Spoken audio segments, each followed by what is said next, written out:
Hello everyone, welcome to the practical series. In this particular video, we are going to learn about practical number 12 and 13. This practical is on page number 77 of the manual provided to you. Okay, practical number 12 and 13 एकत्र आहे. The name of the practical is flexural strength by conducting bending test. Practical जरी दोन असले तर specimen दोन आहेत, त्यामुळे प्रॅक्टिकलचे दोन पार्ट झाले आहेत, पार्ट 1 आणि पार्ट 2.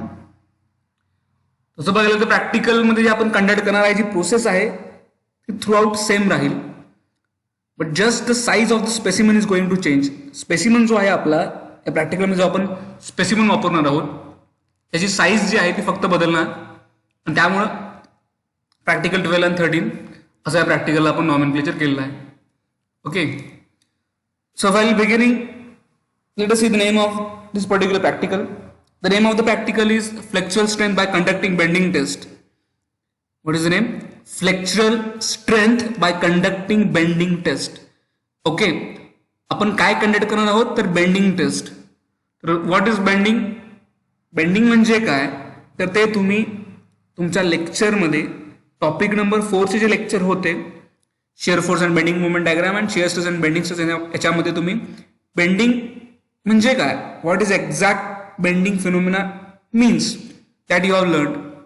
ओके, आता फ्लेक्चरल स्ट्रेंथ, फ्लेक्चरल हा जो वर्ड आहे it is related to the word flexibility. Flexibility म्हणजे काय, जिथं आपण ज्या कॉम्पोनंटमध्ये आपण डिफॉर्मेशन करू शकतो आणि त्याची साईज आणि शेप जर रिगेन होत असेल तर त्याला आपण फ्लेक्झिबल मटेरियल म्हणणार.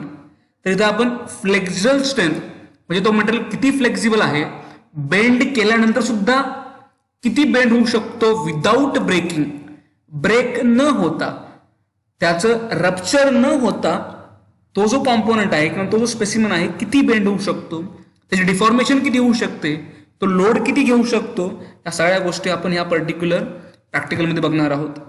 ओके, सो वाईल कंडक्टिंग दिस प्रॅक्टिकल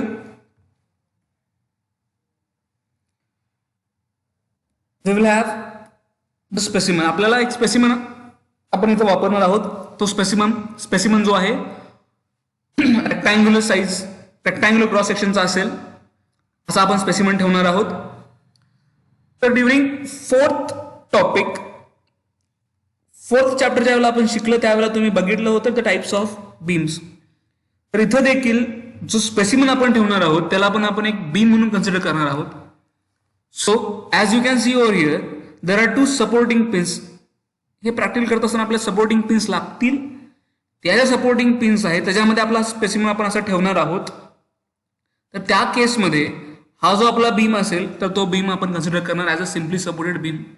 इथे लक्षात, आपला स्पेसिमन जर बीमच्या दृष्टिकोनातून बघायचा झाला तर तो कोणता बीम म्हणून आपण बघणार तर त्याला आपण पकडणार आहोत as a simply supported beam. आणि त्याच्यावरती एक लोड ऍक्ट होणार सेंटरला. So it is a simply supported beam on whose a point load is acting at its centre. तर at the centre when point load is acting on a simply supported beam ही condition काय असते, त्याची shear force diagram कशी दिसते, त्याची bending movement diagram आपल्याला कशी मिळणार, that all the things you have learn during your theory sessions. थेरीच्या सेशन्समध्ये तुम्ही हा जो पर्टिक्युलर फिनॉमिना आहे तो थेरॉटिकली लर्न केलेला आहे. ओके, मग ह्या पर्टिक्युलर एक्सपेरिमेंटमध्ये आपण काय करणार आहोत तर आपण इथं ऑब्झर्वेशन जे आहेत ते लोड आणि डिफ्लेक्शनचे घेणार आहोत. तर आपण सुरुवातीला जो लोड लावणार याला तर जितका लोड लागत जाईल तितकी त्याची डिफ्लेक्शन जी आहे किंवा बेंडिंग जी आहे ती होत जाणार, आणि ती किती होणार ते आपण इथं फक्त ऑब्झर्व करत ते नोट डाऊन करत जाणार आहोत. In this particular practical they have not asked us to draw the graph draw करायला सांगितलं नाहीये. Just for our sake of understanding we will understand this graph. Okay, तर लक्षात घ्या, जर आपण देखील आपल्या प्रॅक्टिकल जो कंडक्ट होईल पुढे त्याचा आपण जर ग्राफ प्लॉट करायचा प्रयत्न केला तर आपल्याला असंच मिळणार आहे. सुरुवातीला जसा लोड इन्क्रीज होईल at the same rate the deflection is going to increase. Okay, किंवा आपण म्हणू शकतो load is directly proportional to deflection एका ठराविक प्रोपोर्शनल लिमिटपर्यंत. त्यानंतर तुमचा कमी लोडमध्ये जास्त डिफ्लेक्शन तुम्हाला मिळेल, and at some point even after when you are going to decrease the load कमी झाला तरी तुम्हाला डिफ्लेक्शन मिळत जाईल. Okay, so that is the phenomena that we are going to see over here. इथे लक्षात. ओके, सो आपल्याला इथं जो स्पेसिमन आपण वापरणार आहोत, so that specimen is the wooden specimen. आता याच्यामध्ये पार्ट 1 आणि पार्ट 2 असे दोन आहेत. तर सुरुवातीला आपण पार्ट 2 करणार आणि after that we are going to go through the part 1. Okay, so what exactly is part 2. Part 2चं ऑब्झर्वेशन टेबल तुम्हाला पेज नंबर 83 वरती मिळेल. सो at this point 15b, what is written over here? Observation and calculation of part 2. When shorter side of cross section of timber specimen is kept vertically. आपला जो specimen आहे तो आपण ज्याला व्हर्टिकली प्लेस करणार, ज्याला त्याचा शॉर्टर साईड ही vertical असणार, त्या केसमध्ये काय तरी आपण ते बघणार आहोत. So in observation what you have to write, material of the sample. So the material of the sample you are going to write over here is wood. लाकूड आहे, so you have to write wood. Okay, length of the sample. Total सॅम्पलची length ही 500 mm आहे. लक्षात घ्या, किती mm? 500 mm. But the length that is between the supports that is 320 mm. जी सपोर्टच्या मधली जी length आहे ती 320 mm आहे. हे काय ते तुम्ही बघाल पुढे. But just here write down 320 mm. Then breadth or width of the sample. आता लक्षात घ्या, शॉर्टर साइड जी आहे ती आपली व्हर्टिकल आहे. ओके, त्यामुळं लॉंगर साइड ही आपली हॉरिझॉन्टल असणार आहे आणि लॉंगर साइडला आपण इथं ब्रेडथ म्हणणार. And the longer side here is 50 mm. किती आहे? लॉंगर साइड आपली आपण 50 mm पकडणार आणि शॉर्टर साइड आपली आहे 45 mm. Okay, movement of inertia at bending axis. लक्षात घ्या, शॉर्टर साइड आपली बेंड होणार कारण शॉर्टर साइड ही व्हर्टिकली प्लेस केलेली आहे. जी बाजू आपण उभी प्लेस करतो ती बेंड होत असते लोड अप्लाय केल्यानंतर. So therefore the formula that you are going to use to find out the moment of inertia here is BD cube upon 12. B is what? Breadth of the sample. किती? 50 mm. D is what? Depth of the sample. That is 45 mm. So 50 into 45 cube upon 12 you'll get the value of moment of inertia. इथं तुम्हाला moment of inertia ची value मिळेल. Finally load at rupture. रप्चरच्या वेळचा जो load आहे, rupture म्हणजे जो त्यावेळेला आपण लोड अप्लाय करणार स्पेसिमनवरती, ज्याला पहिला क्रॅक डेव्हलप होणार त्या स्पेसिमनमध्ये, त्याला आपण लोड ॲट रप्चर म्हणणार, तो आपल्याला मिळेल. त्यासाठी आपल्याला हा पर्टिक्युलर एक्सपेरिमेंट जो आहे तो कंडक्ट करावा लागणार आहे. Okay, so this is our specimen. हा आपला स्पेसिमन आहे. ओके, हा जो स्पेसिमन आपल्याला दिसतो तर याची लेंथ तुम्ही ऑब्झर्व करू शकता. The length of this specimen is total 500 mm. आता जे इथं मोजलं टोटल लेंथ त्याची 500 mm होती, तर त्या 500चा सेंटर आपल्याला 250 mm वरती दिसेल. So at this point of 250 I am going to draw one line. एक लाईन ड्रॉप करू जेणेकरून आपल्याला एक सेंटर मिळेल त्या स्पेसिमनचा. वाय? सेंटरची गरज काय आहे? आपल्याला जो लोड लावायचा आहे तो आपण लोड सेंटरला लावणार आहोत. पॉइंट लोड आपला सेंटरला ऍक्ट होणार आहे. For that we are going to find centre. तर तुम्हाला याची विड्थ दिसेल. This is the width of the specimen and as you can see over here it is 500 mm, sorry 50 mm. आपली width 50 mm आहे आणि depth जी आहे दुसरी बाजू याची ही तुम्हाला दिसते बघा, ही 45 mm आहे. सो अगेन इथे पण आपण सेंटरला लाईन ड्रॉप करून घेणार. And now we are going to what we are going to do, we are going to place the specimen at the machine. UTM मध्ये, युनिव्हर्सल टेस्टिंग मशीनमध्ये आपण तो आपला कॉम्पोनंट जो आहे तो ह्या दोन ॲनिमल्सच्या मध्ये आपण प्लेस करणार आहोत. ह्या दोन सपोर्ट मधला डिस्टन्स आपल्याला लागणार. ओके, जो लोड आहे तो सेंटरला ऍक्ट होणार, सेंटरला पोझिशन होईल अशा पद्धतीने स्पेसिमन ठेवलेला आहे. Okay, so now what we are going to do, first we are going to find the length of the specimen between the two supports. या दोन सपोर्ट मधला आपल्याला लेंथ बघायचा आहे आणि अप्रॉक्सिमेटली इथं आपल्याला 16 mm दिसेल. In the same way at the opposite side also we can find the distance as 16 mm. Okay, so 16 centimetre आणि 16 सेंटीमीटर आपल्याला 32 सेंटीमीटर मिळेल. So 32 centimetre equals to 320 mm. So because of that I have told you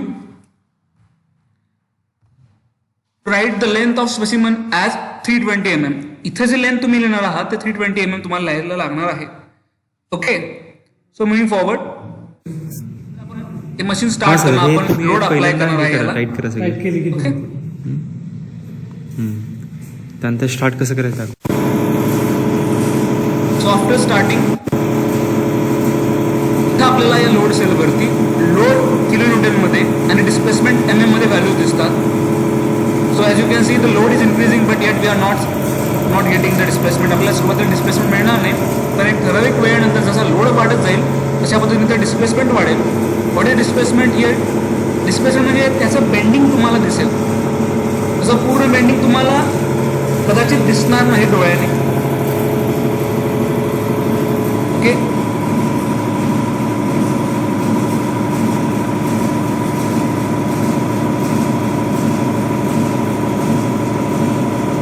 अजून load वाढत आहे but eight displacement has not eight occurred. आता हळूहळू displacement वाढत जाईल. ओके. अशी हळूहळू ज्यावेळी डिस्प्लेसमेंट वाढत जाणार त्या डिस्प्लेसमेंटच्या व्हॅल्यू तुम्हाला तुमच्या मॅन्युअलमध्ये द्याव्या लागतील. ओके. इथं तुम्हाला पार्ट बी मधला हा जो बी पॉइंट आहे रेकॉर्ड ऑफ लोड अँड डिफॉर्मेशन्स, इथं तुम्हाला लोड आणि डिफ्लेक्शन लिहावे लागेल. रिमेंबर जो व्हिडिओ बॅकग्राऊंडमध्ये रन होत आहे the value of load here are in kilonewton. इथल्या लोडच्या व्हॅल्यूज आहेत त्या किलोमीटरमध्ये लक्षात घ्या. आणि इथं in this particular manual they are asked us to write the values in newton. इथं आपल्याला न्यूटनमध्ये व्हॅल्यूज द्यायचे आहेत. डिफ्लेक्शन ऑफकोर्स इथं देखील आपल्याला मध्येच मिळतंय, त्यामुळे डिफ्लेक्शनची काय अडचण नाही. But here whatever values I am going to tell you that you have to multiply by 10⁻³ इथं तुम्हाला इंटू 10⁻³ करावं लागेल. किंवा इथं जे व्हॅल्यू इथं लोड तुम्हाला 4.440 दिसतोय. तर व्हॉट 4.440 इंडिकेट्स दॅट 4.440 म्हणजे 4.440 इंटू 10⁻³. ओके.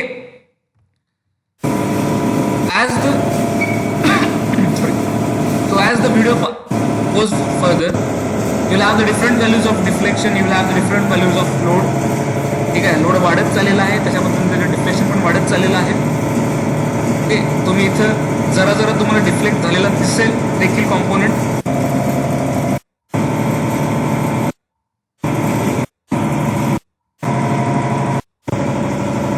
तुम्हाला दिसू शकतो बघा इथं कॉम्पोनंट डिफ्लेक्ट झालेला. थोडं कॉम्पोनंट डिफ्लेक्शन व्हायला चालू झालेले आहे. थोडासा कर्व जो आहे तुम्हाला इथे दिसेल, बेंडिंग फिनोमेना थोडासा व्हिजिबल होतोय. लोड वाढत चाललेला आहे, डिफ्लेक्शन देखील त्या पद्धतीने वाढत यायचं चाललेलं आहे. Okay. So what we will do here, first will write the values. इथं आपण व्हॅल्यूज घेऊ आणि त्यानंतर पुन्हा आपण व्हिडिओमध्ये त्या जाऊ आणि बघू काय आणखीन पुढे करायचं आहे. So first of all, what you have to do, you write the values of load and deflection. Me value सांगेल सिरियल नंबर 1, 2, 3, 4, 5, 6, 7 साठी, त्या तुम्हाला लिहाव्या लागतील. सो पहिला अप्लाइड लोड लिहा 4.680 इंटू 10⁻³. अप्लाइड लोडमध्ये पहिल्या सेलमध्ये तुम्ही लिहिणार 4.680 इंटू 10⁻³. त्याचा डिफ्लेक्शन आहे 1 म्हणजे 1 mm. लिहिताना फक्त 1 लिहा. सेकंड रोला लोड लिहा 5.680 इंटू 10⁻³. 5.680 इंटू 10⁻³. डिफ्लेक्शन त्या केसमध्ये लिहा 2 mm. लिहायची गरज नाही, त्याने वरती युनिट दिलेला आहे, फक्त 2 असं लिहा.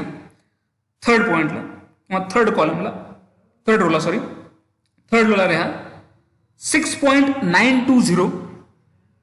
The corresponding deflection here is 3 mm. लक्षात घ्या 6.920 म्हणजे इंटू 10⁻³ करायचं आहे. लक्षात घ्या मी ज्या व्हॅल्यू सांगेन लोडमध्ये, लक्षात घ्या ह्या कॉलमसाठी ज्या व्हॅल्यू सांगेन अप्लाइड लोडसाठीच्या त्याला तुम्हाला 10⁻³ मल्टिप्लाय करायचं आहे. Okay.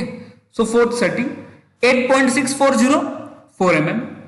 Next 10.040 5 mm. Below that 11.840 6 mm. Below that 12.640 7 mm. Okay. And after that 16.680 12.5 आणि 6.320 13. ओके. शेवटचं 2 रेटिंग लक्षात आले. सो आपली 8th रेटिंग जी आहे ते डायरेक्ट आपण घेतोय 16.680 आणि 12.5 आणि त्यानंतरची आहे 6.320 13. When you observe these values, you will find that there is constant increase in the value of deflection as the load value increases. जसा लोड वाढत जाईल तसा डिफ्लेक्शन वाढत जाईल. पण फायनली तुम्ही बघाल जे फायनल रिडिंग आहे आपलं 9th रिडिंग जे आहे तिथं मी काय म्हटलं 6.320 आणि 13 लोड कमी झालाय पण डिफ्लेक्शन झालेलं आहे. का? कारण बिफोर दॅट त्याचे 12.5 आणि 16.680 हे जे रिडिंग सांगितलं जे 16.680 या लोडसाठी जो आपला 12.5 हा डिफ्लेक्शन जो झाला तो जो लोड आहे 16.680 चा that is our maximum load. तो लक्षात घ्या. या केसमधला that load is the maximum load. याचं लक्षात तो जो लोड आहे 7th केसमधला 16.680 into 10⁻³ that is our load at rupture. ते कसं काय that I will show you. Okay, या व्हॅल्यूज कळाल्या. So again let's move to the video. Load वाढत जाताना दिसतो बघा तुम्हाला.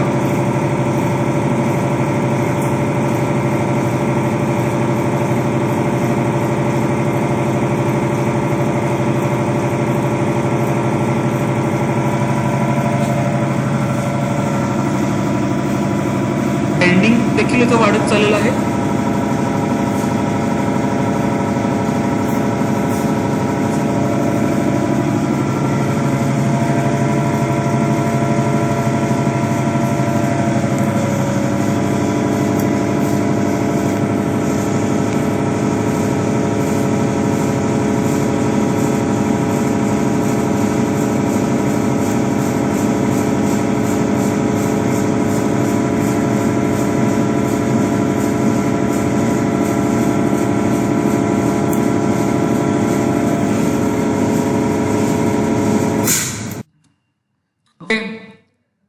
At this point the rupture has occurred. इथं आपला स्पेसिमन तुटला आणि त्यावेळेचा जो लोड आहे दॅट वॉज 16.680. येतं लक्षात. Okay, so the rupture has occurred of specimen. Okay, हा स्पेसिमन जो आहे तो आपला असा दिसेल मोडल्यानंतर.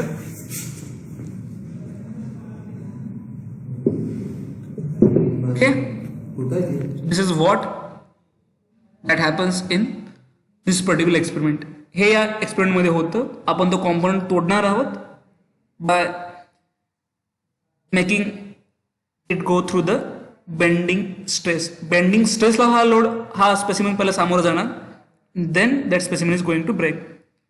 ओके, इथं तुम्ही लोड ॲट रप्चर किती लिहिणार.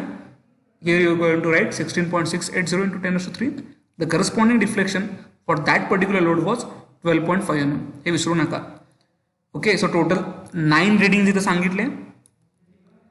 So when you go below त्याला नेक्स्ट पेजवरती जाल, पेज नंबर 84 वरती you will find sample calculations. ठीक आहे, एक sample calculation for reading number कुठल्याही रिडिंगसाठी 9 मधल्या कुठल्याही रिडिंगसाठी तुम्ही सॅम्पल कॅल्क्युलेशन करू शकता. बेंडिंग इक्वेशन तुम्ही शिकलेला आहात. m/i is equal to sigma b/y. y या केसमध्ये तुमचा असेल d/2. सो डी डेप्थ जी आपण घेतली होती लक्षात घ्या, त्या डेप्थवरून तुम्हाला इथं सिग्मा बी काढावं लागेल. ओके, बेंडिंग मुवमेंट तुम्हाला इथं मिळतो. Bending movement is equal to WL/4 why that you have learn in topic number 4. Maximum bending movement ज्या वेळेला पॉईंट लोड ऍक्ट होत असतो सिम्पली सपोर्टेड बीमला, तो मॅक्झिमम बेंडिंग मुवमेंट सेंटरला असतो. त्या मॅक्झिमम बेंडिंग मुवमेंटची व्हॅल्यू असते WL/4. So L is our 320 mm. W ते जे रिडिंग तुम्ही घेणार आहात त्यावेळेचा W फाइंड आउट करा, त्यावेळेचा W बघा, त्याची व्हॅल्यू इथं पुट करा and they will find the value of M. M मिळेल. I ऑलरेडी तुम्ही मिळवला आहे. Y मी सांगितलं D/2. D आपण किती घेतलेला आहे या केसमध्ये, D इज 45. सो 45/2 म्हणजे 22.5. त्याच्यावरून तुम्हाला सिग्मा बी काढावं लागेल. ओके, मोमेंट ऑफ इनर्शिया पण तुम्ही कॅल्क्युलेट करू शकता. Distance of extreme fibre y is equal to D/2 इथं सगळं लिहा. आता modulus at rupture or maximum bending stress, इथं तुम्ही काय करायचं आहे, इथं लोड घेत असताना इथं बदल होईल. पॉईंट नंबर 5 साठी तुमचा बदल होईल. तुम्हाला परत M कॅल्क्युलेट करायला लागणार आणि त्यासाठी जो तुम्ही W घेणार आहात तो रप्चरचा जो लोड आहे म्हणजे 16.680 इंटू 10⁻³ जो आहे तो लोड तुम्हाला घ्यावा लागेल आणि M कॅल्क्युलेट करावा लागेल. बाकी I आणि Y सेमच राहील. Just the value of M is going to change. Why? as the value of W is going to change, because we are going to find the stress at the rupture point or the maximum bending stress. Maximum load साठीचा आपण stress find out करणार आहोत. So for that particular reason we are going to use the value of W as 16.680 into 10 raised to 3 in this particular fifth point. याचं लक्षात fifth point साठी आपण अशा पद्धतीने स्ट्रेस कॅल्क्युलेट करणार आहोत. And finally fibre stress at elastic limit or limit of proportionality. आता लक्षात घ्या, इथं आपण ड्रॉ नाही करत आहोत, पण वरचा कुठलाही पॉइंट घ्या, वरचा कुठलाही लोड घ्या बिफोर 7 mm. 7 mm डिफ्लेक्शनच्या आधीचा कोणताही लोड घ्या, 6th रीडिंग घ्या. In this particular case 6th reading साठीचा डब्ल्यू फाइंड आउट करा आणि त्याच्या डब्ल्यू बघा काय आहे आणि त्याच्यावरून इलास्टिक लिमिट साठीची व्हॅल्यू फाइंड आउट करा. Okay, is it clear? So this is what we have to do in part number 2. आता while moving to part number 1. Part number 1 मध्ये देखील सेम आहे, just one difference is there. Here we are going to place the shorter side of the timber specimen horizontally. Timber जो आहे, जो लाकूड आहे आपला, त्याचा जो स्पेसिमन आहे तो आपण हॉरिझॉन्टली प्लेस करणार आहोत. ओके, म्हणजे long side is vertical, short side is horizontal. लक्षात, इथल्या ज्या व्हॅल्यूज आहेत ह्या मी सांगेन, but before that let's understand what exactly happens in that part. हा पार्ट आपण बघू, part number 1. So in this part number 1 also same specimen we are going to use, वुडच वापरणार आहोत आपण इथं. ठीक आहे, सेंटर वरती स्पेसिमन ला मार्क करणार, सेंटरला त्याच्या. Okay,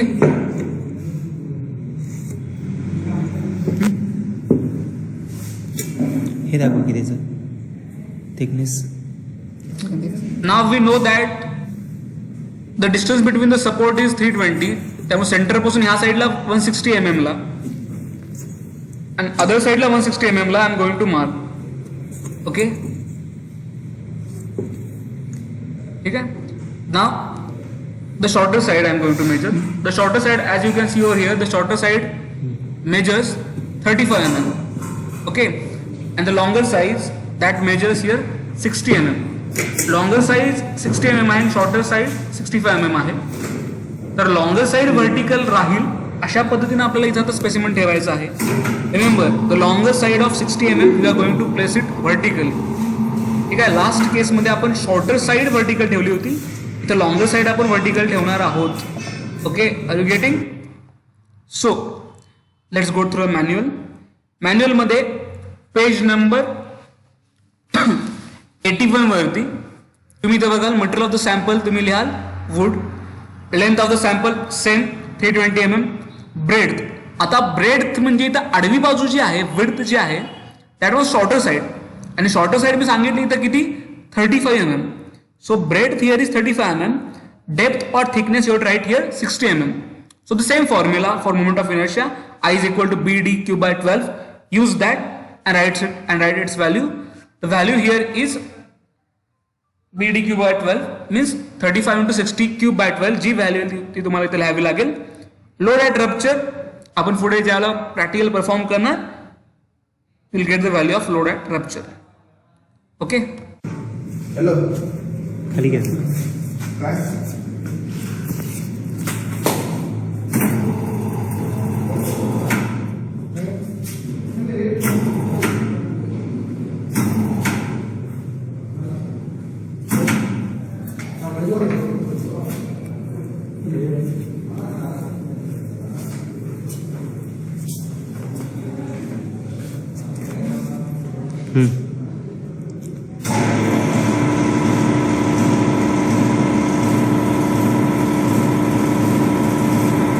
so same way as the load increases, the deflection will increase.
will tell you the exact value of that load. Okay, the rupture has begun. आता तुम्हाला बीम जो आहे मग आपला वुडनचा स्पेसिमन जो आहे तो ब्रेक झालेला दिसतो. Okay, so this is the final rupture. So here what you have to write, you have to write down the values of applied load and deflection. Okay, again त्याच्या व्हॅल्यूज मी सांगणार. Load साठीच्या त्याला तुम्हाला 10⁻³ ने multiply करायचं आहे. Deflection आहे असं ठेवा. So for serial number 1 load is 7, म्हणजे 7 × 10⁻³ तुम्ही लिहाल. So 7 and deflection is 1 mm. For second reading 8.640 2 mm, 10.040 3 mm, 17.720 4.5 mm, 12.400 5 mm, 13.200 5.9, 11.760 6.1, 8.840 7.1. Okay, so अशा पद्धतीने आपण इथे देखील आपण 8 रिडिंग्स घेतलेले आहेत. So when you go through the sixth reading मध्ये तुमच्या लक्षात येईल की 7th and 8th रिडिंगला the value of load is decreasing but the value of deflection is increasing. Why? Because 6th reading denotes the value of maximum load. 6th readingच्या ठिकाणचा जो load होता म्हणजे 13.200 हा जो लोड आहे that is the maximum load and that is the load at rupture. म्हणजे इथं जो लोड तुम्ही लिहिणार that will be 13.200 into 10⁻³ Newton. Okay, and the corresponding deflection for that load was how much? 5.9 mm. Okay, so here also you have to do all the same calculations. Calculation जशा last case मध्ये केल्या तशाच तुम्हाला करायच्या आहेत. But the values here you have to get it through this particular observation table. या observation table मधल्या values वापरून जसं आपण पार्ट नंबर 2 साठी केलं same way you have to fill all this values. Okay, same करायचं आहे, काही सुद्धा फरक नाही. Okay, finally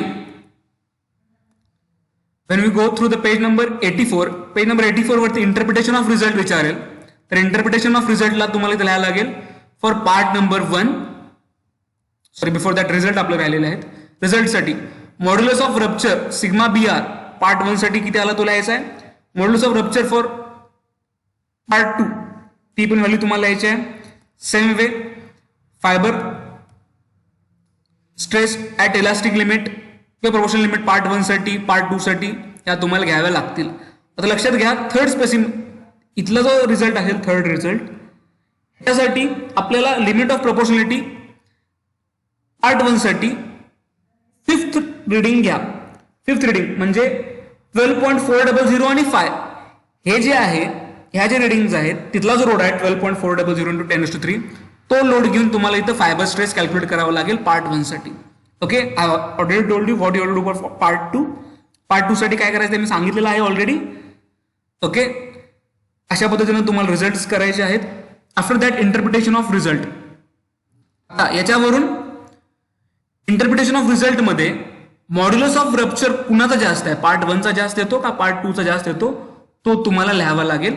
so interpretation of result मध्ये तुम्ही काय लिहाल, modulus of rupture of part 1 is greater or less than whatever it may बी.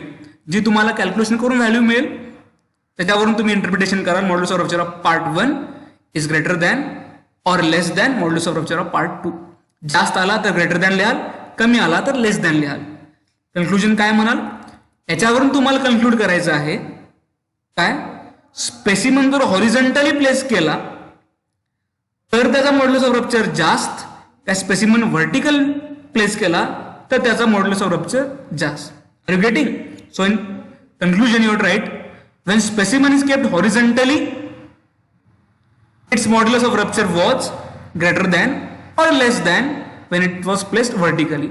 या ज्या व्हॅल्यूज येतात त्याच्यावरून तुम्हाला कन्क्लुजन तुम्हाला इथं लिहायचं आहे. Okay, are you getting? If you have any doubt please comment on the video section. या व्हिडिओ सेक्शन मध्ये नाही, तुमचं जे गुगल क्लासरूम मध्ये जो व्हिडिओ पडेल त्या गुगल क्लासरूम मधल्या कमेंटमध्ये तुम्हाला तुमचे कमेंट मांडायचे आहेत. काय शंका असतील त्या तिथे ऍड्रेस होतील. Okay, that's all for today. Thank you.